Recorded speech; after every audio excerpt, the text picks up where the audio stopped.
राधे राधे।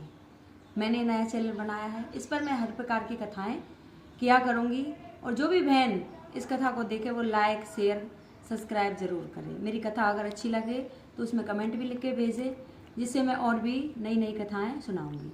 सबसे पहले मैं आज आपको गणेश जी की कथा सुनाती हूँ कि गणेश जी भगवान कैसे भक्तों की परीक्षा लेने के लिए पृथ्वी पर आते हैं। तो एक बार क्या होता है कि गणेश जी एक छोटे से बच्चे का रूप धारण करके और गली गली में घूमने लगे। एक मुट्ठी में थोड़े से चावल ले रखे थे और एक चम्मच में दूध, और कहते कोई मेरी खीर कर दो, कोई मेरी खीर कर दो। सभी बहनें जो भी माताएं देखती, अरे थोड़ा से चावल है, थोड़े से दूध है, इससे कैसी खीर बनेगी, और सभी उसको भगा देती है। एक माता अपने द्वार पर बैठी रहती है और वो कहती है कि बेटा आजा, कोई बात नहीं, बच्चे का क्या बहलाना, आजा तेरी खीर मैं बनाऊंगी।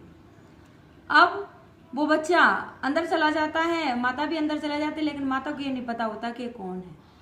और वह छोटी सी भगोनी ले आती है और वो कहती है कि अपना दूध इसमें डाल दे, तेरी खीर बना देती हूँ।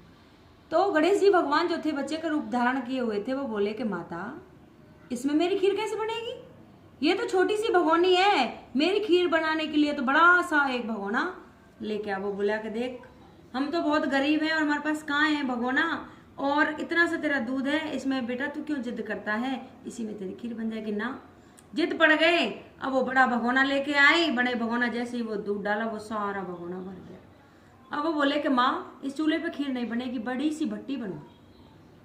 अब उसने बड़ी भट्टी खुदवाई, चावल डाल दिए, खीर बनने लग गई। और वो बोला कि माँ देख सारे नगर को निमंत्रण दे दे। अब वो बोली कि बेटा हम बहुत गरीब है, हमारे पास कुछ नहीं है, सारे गांव वाले आएंगे, कहेंगे खुद पे खाने के लिए कुछ है नहीं, और गांव को न्योता दे रही है। तो फिर भी वो गणेश जो छोटा सा रूप धारण किए थे गणेश जी, वो जिद पड़ गए, नहीं माँ तू निमंत्रण दे दे। उसने सारे गांव में निमंत्रण दिलवा दिया और वो बोला कि देख माँ मैं तो चला जाऊंगा, उसके बाद तेरी खीर बन जाए, एक थाली में ठंडी करना, और ठंडी करके तुल नहा धो के तुलसी दल छोड़ के और गणेश जी का नाम लेकर उसको खा लेना, और मैं भोजन कर लूंगा और सारे गांव को भोजन करा देना। तो जो माता थी वो थोड़ा ऊंचा सुनती थी कानों से, और उसकी बहू थी वो बहुत तेज थी। उसने क्या क्या कहा कि खीर उबलने लगी कि बन के तैयार हो रही है, फटाफट नहाई धोई और एक थाली में ठंडी की, उसमें तुलसी दल छोड़ा और पर्दा लगा के ठाकुर जी गणेश जी का नाम लेके और खा के और अंदर जाके सो गए। सारा नगर भोजन कर गया, लेकिन बुढ़िया माँ बेचारी दरवाजे पर बैठी रही और इंतजार करती रही कि कब वो बालक आएगा और कब खीर खाएगा और मैं भी खीर खाऊंगी। तो ये बड़ा ही भाव भरा सीन था। माता बैठी रही, सुबह से शाम हो गई। सुबह से शाम होने के बाद जैसे ही गणेश जी भगवान फिर शाम को आए कि माता आज दरबारे पे क्यों बैठी, कि बेटा तेरा ही तो इंतजार कर रही हूँ। बोला कि क्यों, कि तूने खीर नहीं खाई, सारे नगर ने खीर खा ली। कि माँ मैंने तो खीर सुबह ही खा ली। कि कब, कि तेरी बहू ने खिला दी मेरे को। तो कि बहू तो मेरे बिन खाना ही नहीं खाती है, कि चल मैं तेरे को दिखाऊं।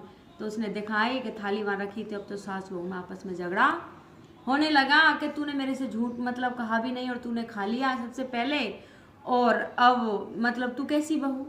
तो गणेश जी भगवान बालक का रूप धारण किए थे, वो बोले कि माँ लड़ाई नहीं करते, तेरी बहू जो है वो गर्भ से है, तेरे यहाँ एक छोटा नन्ना मुन्ना मेहमान आने वाला है। जो औरत गर्भवती होती है और भगवान का भोग लगा के और सबसे पहले खा ले, उसमें कोई दोष नहीं होता। और जो बच्चे वाली होती है और वो सबसे पहले अगर भगवान का भोग लगा के भोजन कर लेती है तो उसमें कोई दोष नहीं होता। तेरे यहाँ नन्ना मुन्ना मेहमान आने वाला है और तू लड़ाई मत कर। वो बोला बेटा ये खीर तो खत्म ही नहीं होती, जितना खाली करते हैं उतना ही बढ़ती जाती है। तो वो बोला कि माँ गाँव से किसी को बुला और अपने चौक में एक गड्ढा खुदवा और उस गड्ढे में उस खीर को दबा दो। उसने 2-4 आदमी बुलाए, गड्ढा खुदवाया, उसमें वो खीर का सारा जो भगवाना था वो दबा दिया। उसका बेटा था, वो देश परदेश रहता था। अब परदेश रहता था वो बेटा, आने लगा रास्ते में तो सारे नगरवासी थे, बोले अरे तेरी माँ ने बड़ा भंडारा किया है। कहने लगी, वो मन में सोच रहा कि हम गरीब आदमी है तो दुनिया गरीब आदमी की कैसे खिल्ली उड़ाती है। आज कोई पैसे वाले से कह के देखे तो उसको पता चले कि क्या होती है गरीबी। आज हम गरीब हैं तो सभी हमारा मजाक उड़ा रहे हैं, आज हमारे पास खाने को पैसा नहीं तो हमसे कह रहे भंडारा करे किया है। वो चुपचाप बेचारा सीधा अपने मन में विचार करते हुए अपने घर आ गया। घर आके क्या देखता है, कहता है माँ हाँ सारे नगरवासी कह रहे हैं कि तूने कोई भंडारा किया है। वो बोली कि बेटा मैंने कोई भंडारा नहीं किया, छोटा सा बच्चा था पता नहीं कहाँ से आया और उसने ये खीर बनवाई और मैंने सारे, उसी ने कहा था कि नगर को जमा दे, मैंने जमा दिया। हमारी कहाँ औकात के हम भंडारा करवा दें कि माँ अगर थोड़ा सा कोई प्रसाद बचा हो तो मेरे लिए भी दे। वो बोली कि बेटा प्रसाद तो इतना बचा था, लेकिन मैंने क्या किया, उसने कहा था इसमें दबा दे, तो चौक में गड्ढा खोदा, उसमें दबा दिया। अगर कोई तेरे भाग से, तेरी किस्मत से कोई चावल का दाना निकल आता है तो तू इसको खोद ले और प्रसाद पा ले। अब उसने क्या किया कि प्रसाद की भावना से और उसको खोदना प्रारंभ किया। अब जैसे ही खोदा, उसमें तो हीरे जवाहरात मोती असरफियां निकलना शुरू हो गए। उनके तो वारे न्यारे भंडारे हो गए। अब तो राजा रईस बन गए। जय गणेश जी भगवान। उनके आए सबका के आइए, हम बार के भी आइए, कहता सुनते के भी आइए, जो भी मेरी ये कथा सुन रहा हो उसके भी इतनी ही लक्ष्मी वर्षा करना। गणेश जी महाराज आपकी प्रभु तो कृपा तो ऐसी है, राजा को रंग बना देता है, रंग को राजा बना देता है। दो मिनट में ही धरती फिरती छाया है, पता नहीं क्या कर दे। अगर ये मेरी वीडियो किसी को अच्छी लगी हो तो कृपया सब्सक्राइब करना, लाइक करना, शेयर करना और कमेंट करना कि आगे की वीडियो और भी अच्छी बना के भेजूं। सभी को मेरी राधे राधे।